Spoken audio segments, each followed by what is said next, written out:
बिस्मिल्लाहिर्रहमानिर्रहीम। अस्सलाम वालेकुम नाज़रीन, आप देख रहे हैं प्रोग्राम AM at 10 PM। नाचीज़ खाकसार को कहते हैं आसिफ मलिक रियाज। नाज़रीन, इस वक्त जो सबसे हॉट इशू चल रहा है और क्योंकि हमारे खत्ते से ताल्लुक़ रखता है अफगानिस्तान का ये मसला, तो हफ्ते के पहले दिन बिल्कुल इस पर बात किया जाना बहुत ज़रूरी है कि वीकेंड पे क्या हुआ, क्या सिलसिला रहा। कुछ ऐसी फेक न्यूज़ जो है वो गर्दिश कर रही थी पहले कि शायद अहमद मसूद और तालिबान के बीच में कोई सुलह सफाई हो रही है या शायद कुछ झड़प का सिलसिला ना हो, जो कि फेक न्यूज़ ही साबित हुई। इसकी कोई शहादत ना मौसूल हो सकी। अब ये हुआ है जी कि जंग ना कहिए, आप उसको झड़प कह लीजिए, जो भी आप उसको नाम देना चाहें, फिर से वही खाना जंगी का सिलसिला कह लीजिए, लेकिन अफगानिस्तान में फिर से एक माहौल क्रिएट हो चुका है दोबारा से एक झड़प का और जंग का और ये तमाम तर सिलसिला जिससे अब पनाह मांग रहे थे अफगानी के, अब शायद इससे जान छूट जाए, लेकिन जान छूटनी नहीं वाली शायद, क्योंकि 300 तालिबान को मारने का दावा किया है अहमद मसूद, जो कि शिमाली अफगानिस्तान की तरफ जितने भी इलाका जात हैं, जो अब भी पंचेर खास तौर पे जो जिस कंट्रोल में है, जिनके कंट्रोल में, वो अभी इसको छोड़ने नहीं वाले। तालिबान दूसरी तरफ कह रहा है जी कि हमने उसका पूरा मुहासरा कर लिया है, जिसको मेरे ख्याल में जिसकी कोई अब तक तस्दीक नहीं हो सकी। मुअज़्ज़ज़ मेहमानों से मैं जानूंगा आज के कि क्या वाकई ऐसा हुआ है या सिर्फ ये एक बड़ा बयान दिया गया। इसी के साथ साथ दूसरी तरफ अगर हम चलते हैं तो अमेरिका और तालिबान के अंदर दोबारा एक कुछ खिचड़ी पक रही है। और वो क्या है जी, अमेरिका में इस वक्त ये हो रहा है कि जो बाइडेन ने ये बयान दिया था कि 31 अगस्त तक तकरीबन हम इनखला मुकम्मल कर लेंगे, जो हमारे फौजी वहां रह गए और जितने हम लोग रह चुके हैं वो भी वहां से निकल जाएंगे। बाद में पेंटागन की तरफ से कहा जाता है कि हो सकता है हमें इसमें थोड़ी सी तौसी करनी पड़े, क्योंकि 14 अगस्त से अब तक हमने तकरीबन 37,000 अफराद को निकाल लिया है, लेकिन इसमें मजीद वक्त लग सकता है। लेकिन इसके खिलाफ अभी कुछ देर कबल सुहेल शाहीन साहब ने यह फरमाया है कि ये सीरियस लिया जाएगा इसको। अगर 31 अगस्त को अमेरिका अफगानिस्तान छोड़कर नहीं जाता तो हम इसे सीरियस लेंगे और इसे हम डेडलाइन कंसीडर कर रहे हैं 31 अगस्त की, और ये लास्ट वार्निंग है अमेरिका को। अगर ऐसा नहीं होता तो हम बिल्कुल जी इसका जवाब देंगे और बड़ा एक सीरियस सिनेरियो दोबारा नजर आ। अब हो क्या रहा है कि एक तरफ तो अमेरिका के साथ दोबारा से कॉन्फ्लिक्ट का आगाज हो रहा है, जो कि लॉन्ग टर्म 20 साल कॉन्फ्लिक्ट है। दूसरी तरफ पंचेर के अंदर अफगानिस्तान में इस वक्त जो है वो दोबारा से एक जंगी माहौल बन चुका है, उस पर भी जायजा लेंगे आज। तो कोशिश होगी कि आज के प्रोग्राम में हम देखें कि क्या सिलसिला रहा है। इसी के साथ साथ शेख रशीद साहब ने भी थोड़ा सा दोबारा इंदिया दिया है कि ये जो अफगानिस्तान की सूरत हाल है ये बहुत इंपॉर्टेंट है हमारे लिए, ये हमारे सी पैक के लिए, बलूचिस्तान के लिए बहुत इंपॉर्टेंट है। और हमने देखा कि दोबारा से एक वाकया हुआ जिसके अंदर हमारे जवान शहीद हुए, अल्लाह ताला उनकी मग़फ़िरत फरमाए, दर्जात बुलंद फरमाए। ये इस तरह के वाकया दोबारा से क्यों हो रहे हैं? क्या इंडिया फिर से जो उनकी जितने भी डेड कह लीजिए या फिर आप जितने भी एक्टिव कह लीजिए सेल्स मौजूद हैं, क्या फिर से वो कोई कार्रवाई करना चाहते हैं, पाकिस्तान को कोई पैगाम देना चाहते हैं, या जाते जाते मरता क्या ना करता, बस जो वो आखिरी अब जो रह गया उनके पास सूरत हाल पर काबू पाने के लिए, वो शायद कुछ जाते जाते पटाखे मारना चाह रहे हैं थोड़ा डराने के लिए। तो ये इस पर भी थोड़ी बात करेंगे कि इंडिया का भी इसमें क्या सिलसिला रहेगा, क्या रोल रहेगा, बिकॉज इंडिया को जिस तरह से कट ऑफ किया गया है ये शायद इंडिया ने कभी एक्सपेक्ट भी नहीं किया होगा कि अचानक से इस तरह का सिलसिला हो जाएगा। पाकिस्तान के लिए बहुत अच्छी खबर है। पाकिस्तान के लिए अच्छी खबर क्यों है? क्योंकि पाकिस्तान के तालिबान के साथ अब तक के ताल्लुकात बहुत अच्छे हैं, हमारी एम्बेसी वहां काम कर रही है, पाकिस्तान की जो PIA है बहुत सारे मुसाफिरों को वहां से ला भी रहा है, दूसरे ममालिक भी रिक्वेस्ट कर रहे हैं पाकिस्तानी हुकूमत से कि प्लीज हमारे भी शहरियों को निकाल लाइए। तो ये बहुत अच्छी खबर है कि पाकिस्तान के ऊपर एक ट्रस्ट एलिमेंट है तालिबान का। फिर हमारा बाबे दोस्ती भी चल रहा है, चमन से भी हमने देखा कि हमने बहुत सारे जो पनाह गुज़ीन थे, महाजरीन थे, उनको भी जाने की इजाजत दी। एक अच्छा फैसला मेरे ख्याल में है कि हम अच्छा ताल्लुकात रखें तालिबान के साथ, और पाकिस्तान हमेशा से अच्छे ताल्लुकात रखना चाहता है। ये इंडिया और तमाम तर दीगर ऐसे ममालिक जो इस ताल्लुका बर्दाश्त नहीं करते और उसको खराब देखना चाहते हैं, तो उस पर आज हम बात करेंगे। अच्छा, मैं जो बात कर रहा था कि अफगानिस्तान की जो ड्यूरेंट लाइन है जो कि हजारों किलोमीटर पे मुहित है, वो एक अलग बॉर्डर हमारे लिए खुल चुका था। जितना इंडिया का इन्फ्लुएंस वहां पे हो चुका था, जिस तरीके से इंडिया वहां पे इन्वेस्टमेंट कर रहा था, उनके लिए एक बहुत बड़ा महाज था इंडिया अफगानिस्तान में पाकिस्तान के खिलाफ उसको इस्तेमाल करने के लिए।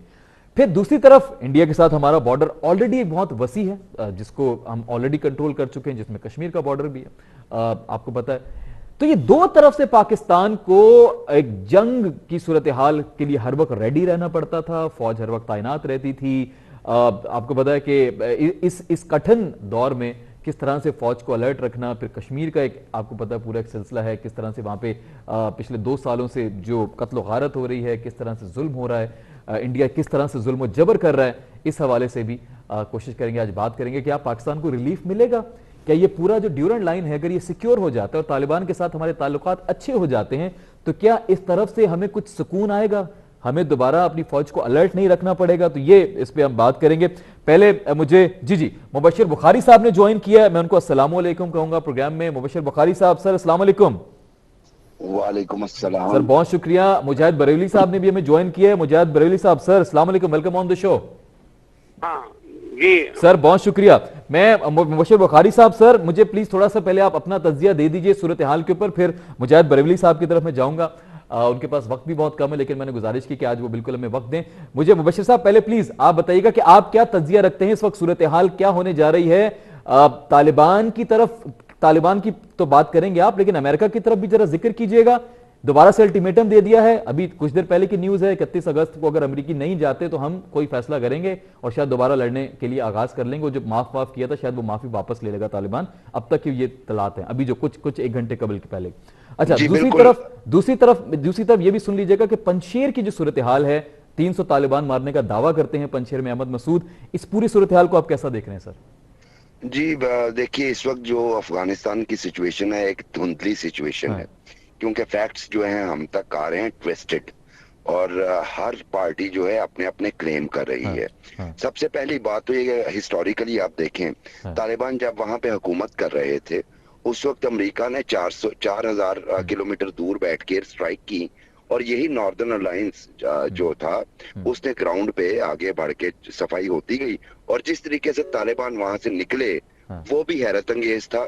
और इतने अरसे बाद, 2 दहाइयों बाद तकरीबन, जिस तरीके से तालिबान एंटर हुए हैं और अफगानिस्तान की 3 लाख फौज और अमेरिकी फौज और नेटो फोर्सेस जिस तरह से इन्होंने अपने आप को निकाला है, ये भी हैरत अंगेज है। सो ये दोनों वाकयात एक जैसे ही हैं, लेकिन दोनों वाकयात हैरत अंगेज हैं। एक बात तो ये है। दूसरी बात यह है कि पाकिस्तान के लिए हर सूरत में विन विन सिचुएशन है।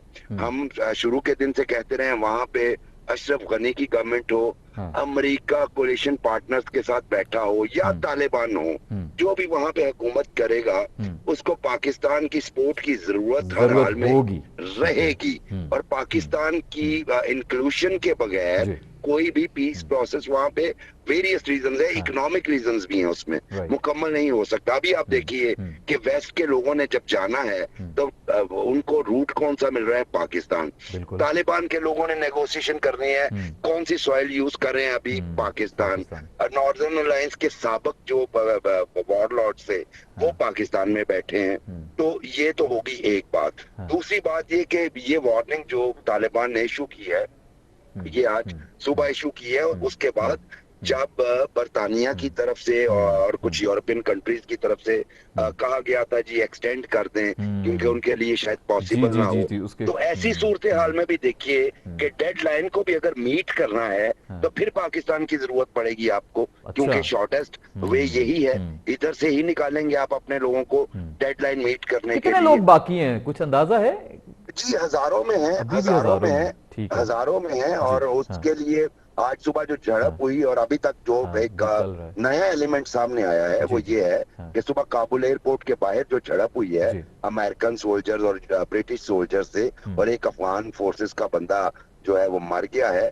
अभी तक ये पता नहीं चला कि दूसरी तरफ कौन सी पार्टी थी, और ये फर्ज किया जा रहा है, और शायद इसकी कोई एविडेंस भी हो उनके पास, कि ये आईसिस थी, दौलत इस्लामिया, जिसको आप अभी तक इग्नोर, मतलब हम सभी इग्नोर किए बैठे हैं कि उसकी प्रेजेंस अफगानिस्तान में है। वो तालिबान के खिलाफ जाते हैं, तालिबान को ज्वाइन करते हैं, ये आने वाला वक्त आपको बताएगा। लेकिन है वहां पे, लेकिन बिल्कुल है।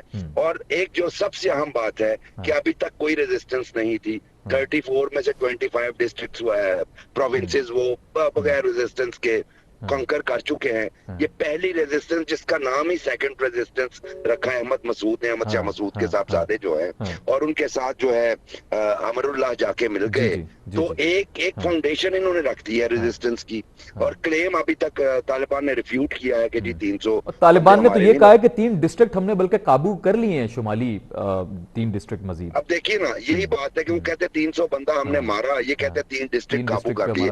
दोनों एक दूसरे को रिफ्यूट कर रहे हैं। बिल्कुल सही कह लेकिन रहे हैं। लेकिन ये इसलिए सिग्निफिकेंट है मेरे ख्याल में कि शायद फोर्सेस के वो लोग जी। जो लीडरशिप ना होने की वजह से हाँ। लड़ नहीं रहे थे, हाँ। हथियार नहीं उठा रहे थे, एक तो वो ज्वाइन कर सकते हैं अहमद मसूद को, हाँ। जिसका मतलब है कि एक नई कॉन्फ्लिक्ट शुरू हो जाएगी जी। और उस सूरत हाल में भी पाकिस्तान का रोल जो है वो बड़ा अहम रहेगा।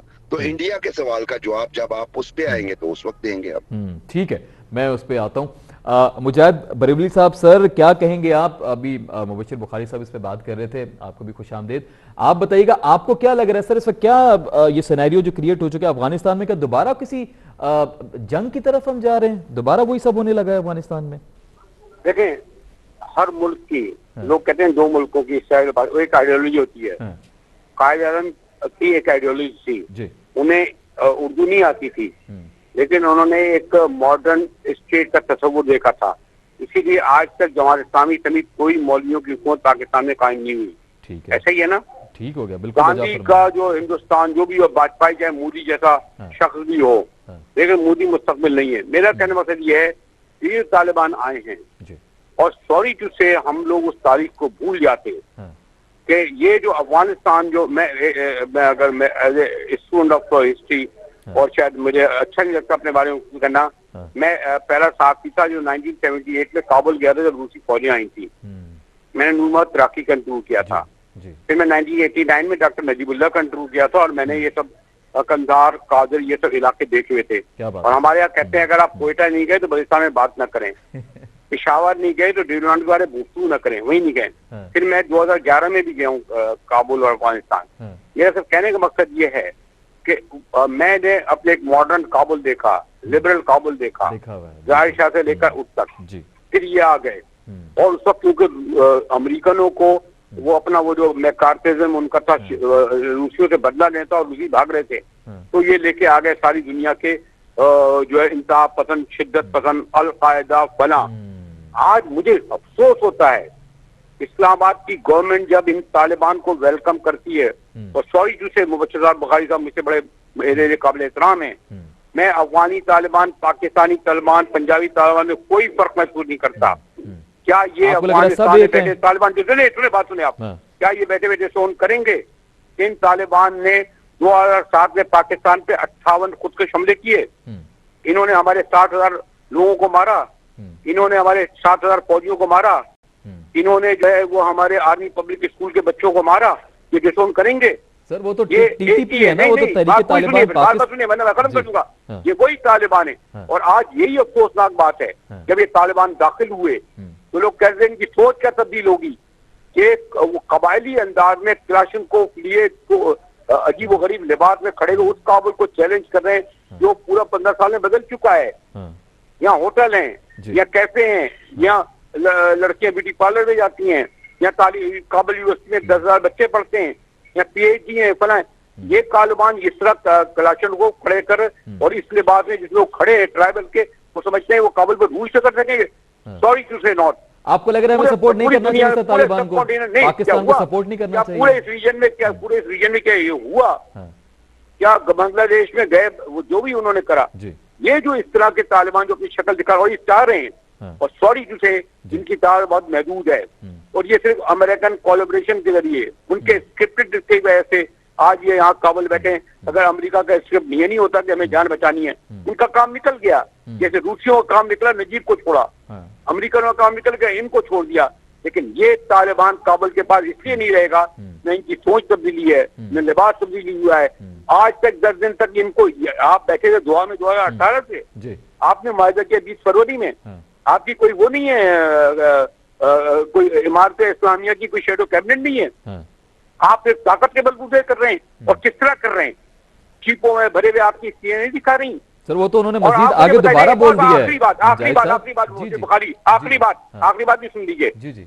कभी जब कोई पॉपुलर गवर्नमेंट आती है तो दुनिया में आपने सुना कि जब वियतनाम जीता, जब भुट्टो साहब आए तो जियाउल हक का जो 10 साल मार्शल रहा था, ये नहीं हुआ कि हजारों की तादाद में लोग एयरपोर्ट भाग रहे थे। 30,000 लोग छोड़ के भाग चुके हैं काबुल, 50,000 लोग काबुल एयरपोर्ट में बैठे हैं। ये कैसे तालिबान की गवर्नमेंट है जिसको छोड़कर पूरा काबुल भागना चाहता है? ठीक है, बिल्कुल आप वजह फरमा रहे हैं। पाकिस्तान का सर बताइएगा, क्या क्या रोल होना चाहिए? पाकिस्तान का कोई रोल ही नहीं है। क्या होना चाहिए? पाकिस्तान को तो ना सलामती कौंसिल रोल मिला। पाकिस्तान को जब ये दोहा जाके बैठ गए अमरीकी वो कहने पे, हमने 20 साल इन्हें पाला। हमने इनको इन तालिबान को हमने 20 साल पाला। अच्छा, पाला 30 लाख अभी 30 लाख मौजूद है। जी जी, तो हमने एक 1.6 बिलियन डॉलर का नुकसान उठाया। हमने 7,000 फौजी मारे और आज ये हमसे जाके दुआ जब बैठ गए, पड़ोसियों के साथ अच्छे ताल्लुकात होने चाहिए। अमेरिका हो गया, जो हो गया सो हो गया। पाकिस्तान की आज हमारा ये आलम है, हम वहां नहीं बैठे हैं जी। आज ये पाकिस्तानी आज पाकिस्तान की को ये एक्सेप्ट ही नहीं कर रहे कि हमने इनके लिए क्या किया। ठीक है, नहीं वो तो सर वो थे ना, वो तो अफगान हुकूमत उनकी तरफ से इस तरह के बयान आते रहते हैं। आपको लग रहा है ये तालिबान बैठे ये अभी तक इन्होंने माफी मांगी है, इन्होंने कितने लोगों को मारा हमारे। ठीक है, माफी नहीं मांगी। तालिबान पाकिस्तानी तालिबान पंजाबी तालिबान अलग हैं। अच्छा ठीक है, इसमें मैं मुबशिर साहब का कमेंट ले लेता हूं, फिर मैं जरा इंडिया की तरफ से आपके एक कमेंट लेना चाहूंगा आपसे। जी मुबशिर साहब सर। जी देखिए, क्या कहना चाहेंगे? मुजाहिद साहब मेरे सीनियर हैं और इनको देख के तो मैंने जर्नलिज्म सीखा है। जी जी, मैंने तो जर्नलिज्म इनको देख के सीखा है और बिल्कुल इनसे तो इनकी सारी बातों से इख्तिलाफ नहीं किया जा सकता किसी सूरत। बिल्कुल बजा फरमा रहे हैं। सिर्फ एक डिस्टिंक्शन में कर दूं, और मैंने आपके ही प्रोग्राम में मेरा ख्याल है 2 हफ्ते पहले कहा था कि पाकिस्तान को अफगान तालिबान से उनकी एक क्लियर पोजीशन लेनी चाहिए रिगार्डिंग टीटीपी। सर वो दे तो दिया आज उन्होंने कहा है कि हम इस सरजमीन को इस्तेमाल नहीं होने देंगे। जी, सरजमीन को इस्तेमाल ना होने देना, लेकिन आपका ही एक विंग है जो आपकी बैत कर चुका है। अच्छा। वो अगर से पाकिस्तानी सॉइल पे ही है और यहाँ से ही हमारी सिक्योरिटी फोर्सेस पे या अवाम पे अटैक कर रहा है, तो उसको रोकना भी तालिबान का ही काम है। ये बात जो है मैं आपके ही प्रोग्राम में कि पाकिस्तान को तालिबान से डिमांड करना चाहिए कि टीटीपी के मामले पे एक वाज़ेह पोजीशन अंदर मुझे तो लगता है इंडियन इन्फ्लुएंस बहुत ज्यादा है मुबशिर साहब। इंडियन इन्फ्लुएंस, मैं अभी शुरू में वही बात कर रहा था आज इंट्रो में भी, इस तरह के जो वाकयात होने लगे दोबारा से बलूचिस्तान में, आपको नहीं लग रहा कि वो इंडियन फंडेड इंडियन एजेंट्स हो सकते हैं जो इस रूप में नजर आते हैं हमें टीटीपी के रूप में? देखिए यही होता है जब नॉन स्टेट एक्टर्स किसी भी सोसाइटी में पनपते हैं या उनको स्पेस दी जाती है तो वो मर्सनरी बन सकते हैं। वो इंडिया भी यूज कर सकता है, वो कोई और मुल्क भी यूज कर सकता है अपने ही कंट्री के खिलाफ। इंडिया को बहुत कोशिश की अमेरिका ने कि की स्टेक होल्डर बनवा दे। यही वजह थी कि वहां पे जो कौंसल खानों का जो सिलसिला था, उसके अलावा जो फंडिंग आ रही थी, बहुत सारी फंडिंग, मतलब कुछ डॉक्यूमेंट्स मैंने भी ऐसे देखे हैं कि अफगान कल्चर सेंटर जो था कोयटा में, वहां से बहुत सारे ग्रुप्स को यहाँ पे फंडिंग थी और वो रिपोर्ट्स थी। उसमें कोई शक वाली बात नहीं है। लेकिन और फिर उसके बाद इंडिया की इन्वेस्टमेंट चेक कीजिए, उन्होंने दिए और वहां पे बाकायदा जो है वहां से लोगों को वो जो एक्सचेंज प्रोग्राम है न्यू दिल्ली और मुंबई और दूसरे इलाकों में लेके गए, अपने बंदे उधर भेजे। यानी वो अपने आप को की स्टेक होल्डर समझते हुए ये सारी इन्वेस्टमेंट कर रहा था। लेकिन जो उसे की स्टेक होल्डर बनवाना चाह रहा था, आई मीन अमेरिका, वो ही उसकी सारी इन्वेस्टमेंट को दबो गया अपनी एक जल्दबाजी में। और अब हम चूंकि देखिए हमारी स्ट्रेटेजिक डेप्थ जो थी वो थी अफगानिस्तान, यानी चूंकि इंडियन इन्वॉल्वमेंट उधर आ रही थी। अब चूंकि इंडिया का बज़ाहिर रोल उधर कोई नहीं है, तो कम अज कम जो हमारी टेल है, जो हमारी स्ट्रेटेजिक डेप्थ है, वो सेव हो चुकी है। अब हमारे लिए वाहिद खतरा जो नॉन स्टेट एक्टर्स, जो तालिबान तो हैं लेकिन शायद वो तालिबान के कंट्रोल में भी नहीं रहेंगे। मेरा इशारा टीटीपी की तरफ है। इसी तरह दौलत इस्लामिया की बात हम करें, पाकिस्तान के 3-4 ग्रुप्स में नाम आपको गिनवा सकता हूँ, जंदुल्ला से लेके लश्कर आलमी तक उनकी हमायत कर चुके हैं। उसके बाद फिर हमें ये पता चलता है PLA के लिंक भी हैं टीटीपी के साथ, तो हमें इन ग्रुप से खतरा हो सकता है। और इन ग्रुप की फंडिंग जो है वो इंडिया चाहेगा कि वो करता रहे, उसको ब्लॉक करना हमारे सिक्योरिटी एजेंसीज की जिम्मेदारी ब्लॉक करना। ठीक है जी मुजाहिद साहब, सर इंडिया का रोल जरा बताइएगा, क्या लग रहा है आपको और आगे क्या हो सकता है मजीद? देखिए मुबशिर भाई साहब, मैंने कहा जैसे बहुत मेरे लिए मोतबर हैं। नहीं माशाल्लाह, आप दोनों बहुत मोतबर नाम है सर, मेरी बड़ापन है आप दोनों का कि आप इस वक्त मौजूद है मेरे प्रोग्राम में सर। बहुत देखें मुबशिर भाई, 70 के बाद मुझे कई बार ढाका जाने का इत्तेफाक हुआ। जी सर। और जब जाने का इत्तेफाक हुआ तो हम सहाफियों की, NGOs की, इंटेलेक्चुअल्स की मीटिंग में बैठती थी, सबसे पहले कहते थे कि जी आप माफी मांगे जो पाकिस्तानी फौजियों ने मजालिम किए थे बंगालियों पर। ठीक है। पहले तो मैंने उनसे कहा जी मैं तो सहाफी था, मैं तो हबीब जालिब जैसे शायर अवाम के साथ था जो कह रहे थे उस वक्त जब बंगाल पे बहुत खिंची हो रही थी कि मोहब्बत गोलियों से बो रहे हो, वतन का चेहरा खून से धो रहे हो, घुमा तुमको अगर रास्ता कट रहा है, यकीन मुझको का मंजिल खो रहे हो। हम तो उनके साथ नहीं थे, याहिया खान वालों के साथ। उसे यह है कि उस वक्त जो है बाद में बंगाली जनरल इरशाद तुम पर काबिज हुआ, जनरल जियाउर रहमानी तुम पर काबिज हुआ, लेकिन हम जैसे ही जाते थे हम अभी बाद में भी कहते हैं माफी मांगे। मैंने कहा मैं क्यों माफी मांगू भाई, मैं तो फौज के साथ अमेरिका याहिया खान की जिन्होंने ये मजालिम किए थे। मेरा कहने का मकसद ये है उसके बावजूद सॉरी टू से ये जो आपकी लाहौर की आसमा जहांगीर, हासिल बदनजो, हामिद मीर, इन्होंने जाके पाकिस्तानी कौम की तरफ से उनसे माफिया मांगी। भाई क्यों माफिया मांगी?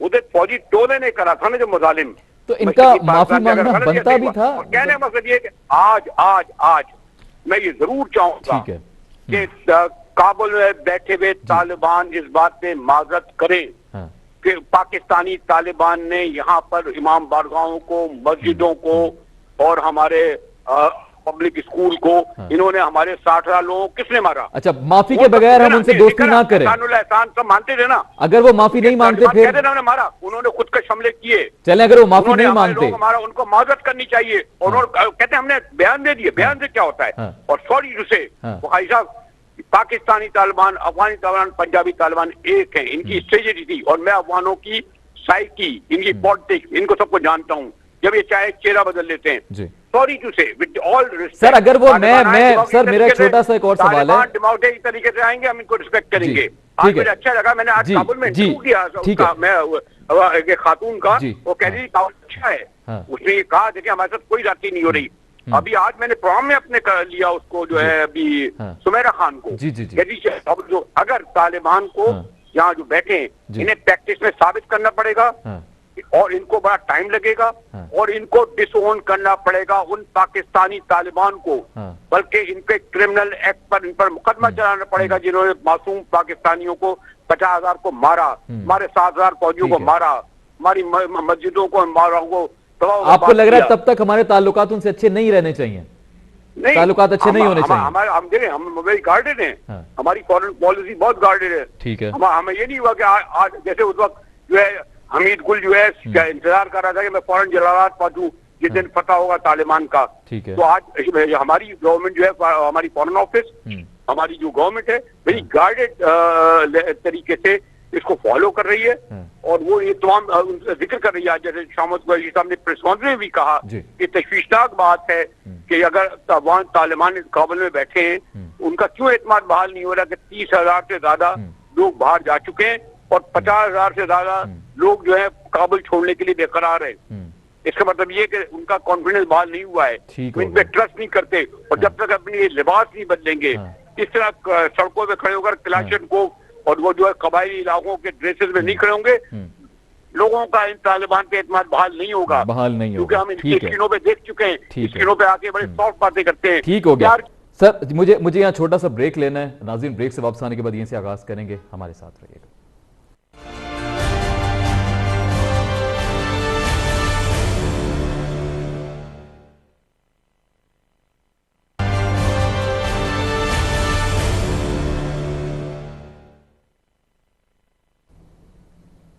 जी नाज़रीन, वेलकम बैक। लौट कर वापस आ चुके हैं। बड़ी ज़बरदस्त गुफ्तगू जारी थी, लेकिन ब्रेक लेना भी मजबूरी है हमारी। सो ब्रेक के बाद अब हमें हमारे जो मौजूद मेहमान वो हमारे साथ मौजूद हैं, जनाब मुबशिर बुखारी साहब। और अब हमें जी ज्वाइन किया है ब्रिगेडियर साहब ने, ब्रिगेडियर सैद साहब ने। मैं उनको अस्सलाम वालेकुम कहूँगा, वेलकम कहूँगा प्रोग्राम में। सर बहुत शुक्रिया, आपने आज वक्त दिया हमें। बहुत शुक्रिया सर, बहुत शुक्रिया। और सर मैं अभी मुबशिर साहब से बात हो रही थी, मुजाहिद बरेली साहब से बात हो रही थी, आपने शायद सुना भी होगा, आपने ज्वाइन किया था, लेकिन माजरत से ब्रेक का वक्त हो चुका था तो हमने आपको लाइव नहीं किया। और अभी मैं आपसे जानना चाहूंगा कि आपकी क्या राय है। एक तरफ अल्टीमेटम दे रहा है तालिबान अमेरिका को, यह भी कह दिया कि हम नई हुकूमत का ऐलान नहीं करेंगे जब तक आपका पूरा इनखला नहीं हो जाता, 31 अगस्त की डेडलाइन भी दे दी। दूसरी तरफ पंजशेर के अंदर एक दूसरी पूरी मुख्तलिफ सूरत हाल पैदा हो चुकी है। कुछ कहा जा रहा है अहमद मसूद की तरफ से कि हमने 300 लोग मार दिए हैं, ये लोग कह रहे हैं, तालिबान ये कह रहे हैं जी हमने तो 3 डिस्ट्रिक्ट के ऊपर बल्कि कब्जा कर लिया है, तो हम स्ट्रांग पोजीशन में, और बल्कि हमने महसूर भी कर लिया उनको। आपको सर क्या लगता है, एक तो बताइएगा ऑन ग्राउंड रियलिटी क्या है, दूसरा सर अफगानिस्तान में मजीद क्या दोबारा जंग होने जा रही है, दोबारा सिचुएशन खराब होने वाली है? जो अफगानिस्तान को हमें समझना चाहिए कि वो 20 साल का एक वॉर टर्न कंट्री है। हाँ। और उसमें जो हालात हैं तो उसका मुवाजना हम 5 दिन के पीस से या 5 दिन के तालिबान के कब्जे से नहीं कर सकते। दूसरी बात ये है कि अभी अफगानिस्तान के हालात तो संभलने के लिए कोशिश कर रहे हैं, तालिबान भी कोशिश कर रहे हैं, उसके सियासी ग्रुप्स भी कोशिश कर रहे हैं और एथनिक ग्रुप्स भी कोशिश कर रहे हैं। अब कुछ इरिटेंट्स तो होते ही जरूर, क्योंकि जब पीस आता है तो गेम स्पॉइलर भी होते हैं। गेम स्पॉइलर अफगानिस्तान के अंदर भी है और बाहर भी है। वो चाहेंगे कि अफगानिस्तान को इजीली पीस न मिले, एक तो ये बात। दूसरी बात कि हर कोई चाहता है कि आने वाली हुकूमत में, जो कि एक इंक्लूसिव हुकूमत होगी, उनमें उसका वो कुछ हिस्सा हो। अच्छा। दूसरी बात वो ये कहना चाहते हैं कि अगर वो रेजिस्टेंट हो, वैसे तो उन्होंने उनके पास भेजा भी था एक वफ्द भी, ताकि वो बातचीत के जरिए और उसको शामिल किया जाए। लेकिन अगर उसके पीछे कोई गेम स्पॉइलर का अगर हाथ है, जिस तरह इंडिया बगले बचा रहा है कि वहां पर वो खड़े हुए हैं और तालिबान का मुकाबला कर रहे हैं और पाकिस्तानी फौजी उधर मर रहे हैं, ये इस किस्म के प्रोपेगेंडे तो जारी है। लेकिन साथ साथ मैं ये कहना चाहता हूँ कि दुनिया को, तालिबान को और अफगानिस्तान को सेटल होने के लिए कुछ वक्त देना चाहिए। अभी उससे वो चीजें न मांगे जो कि वो देने के इस्तेताअत नहीं रखते, या वो कैपेसिटी उनकी नहीं है। अगर वो टीटीपी की बात है, अरार की बात है, या कोई और बात है, या दाइश की बात है, वो जब उनकी हुकूमत आएगा, जिस किस्म की हुकूमत होगी, उन्होंने दुनिया के साथ मुआहिदा किया है, अमेरिका के साथ किया है, नेबर्स को बताया है कि उसकी सरजमीन किसी के खिलाफ इस्तेमाल नहीं होगी। अब दूसरी बात क्या आया, वहाँ पर पीस प्रिवेल कर जाएगी, यकीनन पीस प्रिवेल कर जाएगा आपको लग रहा है? ठीक है, सब रेजिस्टेंस तो होंगे। अब 8-9 हजार के साथ क्या ख्याल है कि पंशेर वैली, जो कि एक लैंड लॉक वैली है, और वहाँ पर जो बदख्शान है उस पर तालिबान का कब्जा है, वहाँ पर जो मजार शरीफ है उस पर उनका कब्जा है, इधर काबुल पर उनका कब्जा है, वो क्यों जाएंगे? जाहिर है कि वो अपनी सिर्फ कद बढ़ाने के लिए थोड़ा रेजिस्टेंस करेंगे, लेकिन जाहिर है कि वो तालिबान की कुव्वत को देखो, उनको देखो। अगर वो अमेरिका नेटो को शिकस्त दे सकता है तो अंदरूनी तौर पर भी उन चीजों को संभाल सकते हैं।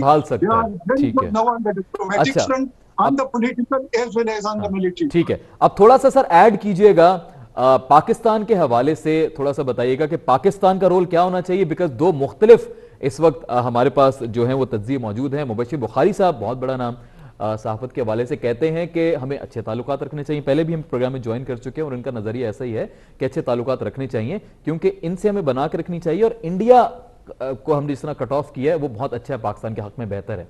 दूसरी तरफ मुजाहिद बरेलवी साहब, खुद एक बहुत बड़ा नाम, एक नामवर सहाफ़ी हैं, एक माशाल्लाह 70s 80s में अफगानिस्तान जाकर सहाफत कर चुके हैं। वो ये कहते हैं कि जब तक ये लोग माफ़ी नहीं मांगते, इन्होंने जितने लोग मारे हैं, पाकिस्तानियों को मारा है, जो कुछ इन्होंने पाकिस्तान में किया है, तब तक हमें इनके साथ अच्छे ताल्लुकात नहीं रखने चाहिए। आप क्या राय रखते हैं सर? देखिए, जहां तक तालिबान की स्टेटेड पॉलिसी है, इसलिए कि अभी उनकी हुकूमत नहीं है जिस पर आप कह सके कि भाई उनसे हम इस वक्त मांगते हैं ये कमिटमेंट करें। ये कमिटमेंट अभी उनके लिए इस वक्त मुमकिन नहीं है। एक तो जब उनकी हुकूमत बन जाए फिर आप उनसे जो आपके तहफ़्फ़ुज़ात हैं या आपके जो डिमांड है वो उनके सामने रख सकते हैं, एक बात। दूसरा, जहां तक टीटीपी का ताल्लुक है या पाकिस्तान के जो दहशतगर्द ग्रुप हैं जो वहां से ऑपरेट कर रहे हैं, उनके बारे में हिबतुल्लाह ने एक कमीशन बना दिया है। वो कमीशन जो है वो उनको देख रहे हैं और वो 3 बातें कह रहे हैं। एक तो ये है कि अगर वो हथियार उठाते हैं और अगर वो हथियार नहीं रखते, डिसआर्म नहीं होते, तो उनके खिलाफ लड़ेंगे। दूसरी बात, वो कहते हैं कि वो हम अपनी सरजमीन को पाकिस्तान के खिलाफ इस्तेमाल नहीं होने देंगे।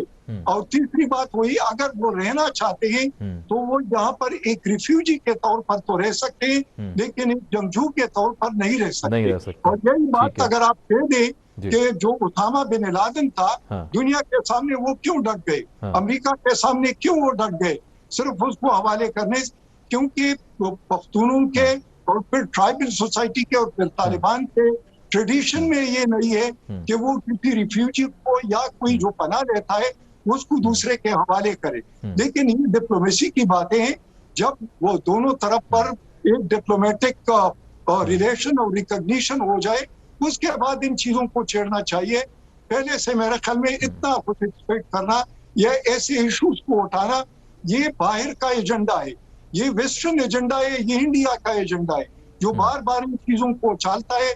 और हमारे भी कुछ मीडिया और उन लोगों के उसमें मीडिया हाउसेस वगैरह बताते हैं कि भाई इसका क्या होगा, उसका वुमन का क्या होगा, लाना कि क्या ये जिसका शौहर मर जाए, जिसका भाई मर जाए, जिसका बाप मर जाए अमेरिका बॉम्बे में, तो क्या वो औरत को आपने हक दिया, उसको हर चीज से महरूम नहीं किया? जो कि आपको ठीक है, चले मैं ठीक है सर, मैं आपकी तरफ वापस आता हूं, आपकी बात पूरी मैंने सुन ली है। मैं सर मुजाहिद बरील साहब ने मैं दोबारा ज्वाइन किया, मैं इनसे कमेंट लेना चाह रहा हूं। सर ये मुझे एक बात बताइएगा सर, ये जरा कंफर्म कीजिएगा क्योंकि आप माशाल्लाह जरा बड़ी गहरी निगाह रखते हैं, क्या इनके बीच तालिबान के और पंजशेर में अहमद मसूद के दरमियान मुज़ाकरात हुए थे? अच्छा, पहले तो ये थोड़ा सा क्वेश्चन मार्क था। अब मेरे पास अभी अभी एक अपडेट आई है, उसमें यह जी कि सुहेल शाहीन साहब ने फरमाया है, कहा है कि हमने इनसे मुज़ाकरात करने की कोशिश की थी और ये कहा, अच्छा ये शराकतदारी चाहते हैं अहमद मसूद साहब हुकूमत में, लेकिन हमने इनसे ये कहा था कि पहले आप हमें पूरा कंट्रोल दे दें, उसके बाद इस पे बात होगी, जिस पे वो नहीं माने तो अब हमारी बात उनसे आगे मजीद नहीं हो सकती। इन दोनों की आपस की सर इस पूरी मिसअंडरस्टैंडिंग को या पूरी डेवलपमेंट को आप कैसे देखते हैं?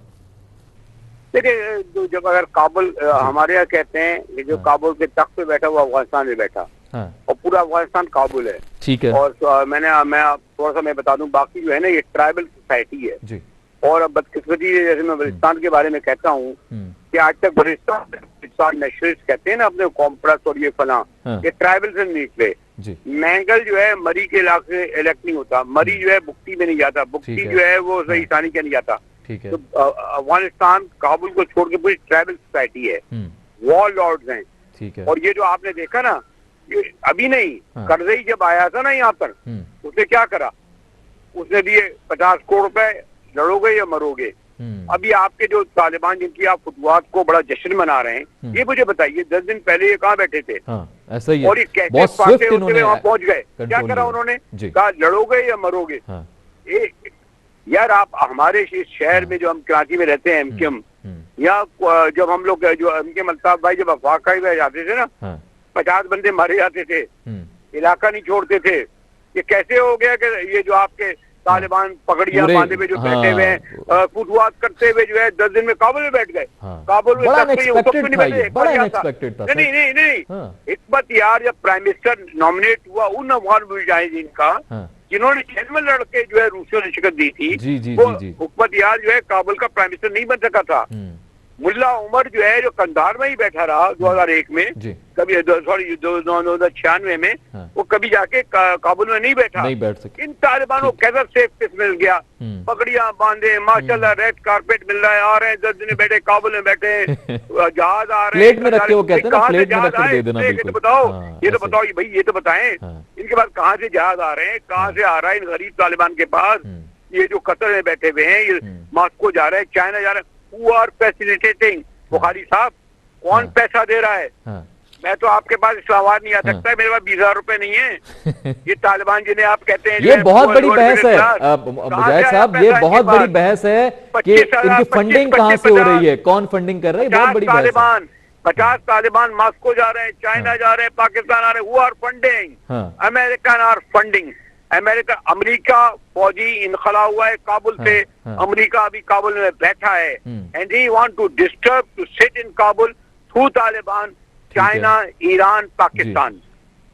ठीक है, तो क्या आपको लग रहा है अमेरिका नहीं जाना चाहता? अमेरिका तो है, गए तो वो कह रहे हैं 31 अगस्त को बस खत्म, हम जा रहे हैं। बेटा ये तालिबान बैठे थे अमेरिकन, भाई मैं यही तो कह रहा हूँ, अमेरिका नहीं गया। और अभी भी 2,500 फौजी बैठा है, लेकिन 31 अगस्त की तारीख दी है उन्होंने, खुद दी है। नो यार, अब छोड़िए ना, क्या ये कैसे आ गए, कहाँ से आ गए भाई? अगर अमेरिकी जेट आते ना, इनको कंधार में मार देते, ठीक है, इनको काबुल में जो कर देते। इतने सफाक हैं ये अमेरिकन, अगर चाहते तो। आपको लग रहा है खुद उन्होंने सेफ पैसेज दिया है? 2018 में जो दुआ में इनका पहली मुलाकात हुई। जी, जी, जी। और 20 फरवरी 2020 को जो इनका माहिदा हुआ, ये पूरा स्क्रिप्टेड है। तालिबान का काबुल में बैठना, अमेरिकन वांट इनको, तालिबान को बिठा लो ताकि इसके जरिए वो चाइना को, ईरान को और पाकिस्तान को खास चेक करें और डिस्टर्ब करें इस पूरे एरिया को। ठीक हो गया, ये आपने बहुत बड़ा कमेंट दिया, मैं इस पे चाहूंगा। मैं मुबशिर साहब, आपको क्या लग रहा है, ये बहुत बड़ी बात बता रहे हैं मुजाहिद साहब, इनको लग रहा है कि ये पूरा स्क्रिप्टेड हो सकता है, अमेरिका ही फंड कर रहा होगा? उस्ताद होता है। मैंने एक फिक्रा कहा था कि तालिबान को इतनी आसानी से एक्सेस कैसे मिल गई। वो बरेलवी साहब ने उसकी भरपूर तशरीह कर दी। अच्छा। मुझे याद है, मैंने रिपोर्ट किया था एक इंटरनेशनल न्यूज एजेंसी के लिए, अब्दुल गनी ब्रादर का 2010 में अरेस्ट कराची से लाहौर में बैठ के। जी। और मैं उस वक्त भी हैरान था, भाई ये क्या हो गया, क्योंकि उस वक्त तो हम कोशिशें कर रहे थे कि जनाब हम नेगोशिएशन टेबल पे ले आए, तो ये क्या हो गया, हमने गिरफ्तार कर दिया। पता ये चला जनाब के मुल्ला ब्रादर जो हैं वो पाकिस्तान से बाला होके अमरीकियों से बातचीत कर रहे हैं। उसके बाद उनका रिलीज भी हुआ और उसके बाद वो दोहा तशरीफ ले गए, जहाँ पर उन्होंने दफ्तर खोल लिया। तो ये बात बिल्कुल 200% ठीक है। मुझे बताइए कि मैं सदारती महल में कैसे घुस गए विदाउट एनी रेजिस्टेंस, ये बात मतलब मैं इस पे कोई शक का, आप वही बात आ गई। अशरफ गनी साहब एक मोहरा थे, वो उन्होंने खुद जानबूझ के स्टेटमेंट्स दिए, वो निकल गए, पीछे से सेफ पैसेज दिया गया, फैसिलिटेट किया गया। बिल्कुल ऐसा ही है, बिल्कुल ऐसा ही है सर। ये तो आप कोई वो माजरत के साथ बॉलीवुड की मूवी का सिनेरियो आप बता रहे हैं, जिस तरह आप इसको जो शक्ल दे रहे हैं। तो अमरीकी देखिए, अमरीकी बॉलीवुड मूवीज देखिए, वो अक्सर सीआईए के स्क्रिप्ट्स में ही बनती हैं। जो कुछ प्लान कर चुके होते हैं, कुछ इम्प्लीमेंट करने होते हैं, तो अक्सर यही होता है। अच्छा। तो ये भी कमोबेश उसी तरह की सूरत हाल है, क्योंकि आप वो कहाँ गई वो 3 लाख की आर्मी जिनको आपने लेटेस्ट ठीक है। चलें, मैं इसके ऊपर मुझे बताया जा रहा है, वक्त बहुत कम है मेरे पास। ब्रिगेडियर सैयद साहब से मैं चाहूंगा, सैयद नजीर साहब से, कि वो थोड़ा इस पे जरा लबकुशाई करें। सर, आपको क्या लग रहा है, क्या ये अमरीकी फंडेड है, फैसिलिटेटेड है, स्क्रिप्टेड है? दो बहुत बड़े नामवर इस वक्त सहाफी मेरे साथ मौजूद हैं जिन्होंने अपनी जिंदगी वक्फ कर दी है सहाफत के लिए, उनको ऐसा लग रहा है, आप क्या कहेंगे सर? बात ही होती है कि जब एक फैक्ट होता है, Taliban are now a reality and they are in control of Kabul and Afghanistan. America की सपोर्ट नहीं है के पीछे एक कंस्पिरेसी थ्योरी भी चलती है डिस्क्रेडिट करने के लिए, और वो ये है कि अमेरिका ने अब भी बम्बिंग की, लेकिन बात ये है कि ये ओबामा के जमाने से अमेरिका निकल रहा था, फिर ट्रम्प साहब आ गए, उसके जमाने में भी निकल रहा था, और अभी बाइडेन साहब आ गए तो आप वाइंड अप कर रहे हैं। तो क्या ये स्क्रिप्ट तकरीबन उन्होंने 10-12 साल चलाया? एक बात तो ये है। दूसरी बात ये है कि क्या तालिबान जिस तरीके से, क्योंकि आप तालिबान किस तरीके से आए 96 में, वो जाहिर है कि अफगानिस्तान के जो मुजाहिदीन थे वो रात को अपने कमांडर के पास होते थे और सुबह वो तालिबान से मिले हुए होते थे। यही बात है कि अफगानिस्तान की आर्मी जो थी वो उस तरीके से रेज हुई थी कि वो एक अम्ब्रेले के तहत थी, एक फॉरेन डिपेंडेंस पर थी। इस दफा भी ऐसा ही हुआ है, वो सब कुछ था। इस दफा भी ऐसा ही हुआ है। अफगान आर्मी आपको लग रहा है मिली भी थी तालिबान के साथ? मेरे ख्याल में क्या, मैं एक बात कहना चाहूँ military strategy point of view से, कि ये कैसे मुमकिन है कि 7,500 किलोमीटर पर तालिबान ने पूरे अफगानिस्तान के पेरिफेरी के और सबसे पहले नादरन अलायंस के जो 7 अमारात थे उन पर कब्जा कर लिया। ये ब्लिट्जक्रीग दुनिया की तारीख में गुडेरियन और रोमेल के बाद सबसे बड़ा वो कब ब्लिट्जक्रीग था, ये पैदल ब्लिट्जक्रीग, बिल्कुल इन्वेजन कह लीजिए इसको आप। बहुत बड़ा इन्वेजन। फोर्सेस हो जाते हैं जब उनकी लीडरशिप भाग जाती है, जब वो करप्ट होती है, और जब उनके फॉरेन अम्ब्रेला उनसे उठ जाता है, और फिर समझते हैं कि हम बेयार मददगार है, क्योंकि तालिबान इज ए रियलिटी। और वो अमेरिका के साथ अगर 20 साल लड़े थे और उनको अगर उन्होंने निकाल दिया तो फिर 3.5 लाख फौज क्या होती है? लेकिन आप इस बात को नहीं एक्सेप्ट कर रहे, आप इस बात को एक्सेप्ट नहीं कर रहे कि अमेरिका का लिखा हुआ स्क्रिप्ट है सारा? आपको लग रहा नहीं भाई वो रियलिटी है तालिबान? उनका ये था कि वो अफगान आर्मी लड़ेगी, हम निकलेंगे, ये आपस में लड़ेंगे, रशिया, चाइना, पाकिस्तान, इनके लिए ये एक हॉटस्पॉट होगा। यहाँ पर जो सी पैक नहीं होगा, कनेक्टिविटी नहीं होगी, पाकिस्तान भी डिस्टेबलाइज होगा, चाइना का भी और का मसला और ये होंगे। ये उनका वो था, ठीक है, सारी तदबीरें उन पर उल्टी हो गई। ठीक है सर, मैं क्लोज, मैं बहुत 2-3 मिनट मेरे पास बाकी हैं। मुजाहिद साहब, सर मुजाहिद साहब, अच्छा मुजाहिद साहब मेरे ख्याल में डिस्कनेक्ट हो चुके हैं। मुबशिर साहब, अगले आइंदा कुछ दिनों में क्या होने जा रहा है सर, क्या तज्जिया करेंगे आप इस हवाले से? जी अभी हमें वादी पंजशीर की सूरत हाल को देखना पड़ेगा। देखिए कुछ फैक्ट्स हैं, तो ये कि पहले जिस तरह तालिबान का फॉल हुआ, उस वक्त भी तालिबान यही थे, तो बड़े आराम से सारा कुछ खत्म हो गया, यही नॉर्दर्न अलायंस आगे आ गया। अब दोबारा जो है एक फाउंडेशन जो है रेजिस्टेंस की तालिबान के खिलाफ, क्योंकि मेरा ख्याल है कि ये एक गलत स्टेप था जो ने कहना कि पहले इलाका दो, उसके बाद हम नेगोशिएशन करेंगे। इंक्लूसिव गवर्नमेंट जब आपने बनानी है तो आपको शुरू में इंक्लूड करके उसके बाद डिसीजन मेकिंग करनी चाहिए थी। मुझे लगता है कि या तो ये कंकर हो जाएगा, जिसके बाद तालिबान का पूरा कंट्रोल, और अगर दूसरे वॉरलॉर्ड्स आके मिलते हैं, फिर एक नई खाना जंगी का आगाज हो जाएगा। फिर देखें सूरत हाल की तरफ। ठीक हो गया, चलिए कुछ दिनों में बिल्कुल सिचुएशन क्लियर हो जाएगी। मैं ब्रिगेडियर साहब का भी तजिया लेना चाहूंगा। सर लास्ट मिनट है मेरे पास, जल्दी जल्दी बताइएगा अगले कुछ दिनों में आपके हवाले से, आपके ख्याल में क्या होने वाला है अफगानिस्तान में? मेरे ख्याल में कि अफगानिस्तान के पॉलिटिकल स्टेक होल्डर और इसके अलावा एथनिक स्टेक होल्डर सिवाय पंजशीर का, जो कि अहमद मसूद है, उसके कुछ रिजर्वेशन या उनके कुछ रेजिस्टेंस है। बाकी जो अमेरिका चाहता है या जो इंडिया चाहता है या जो बाकी गेम स्पॉइलर चाहते हैं, मेरे ख्याल में कि now they have lost the bus, उनसे वो चीज गुजर गई है।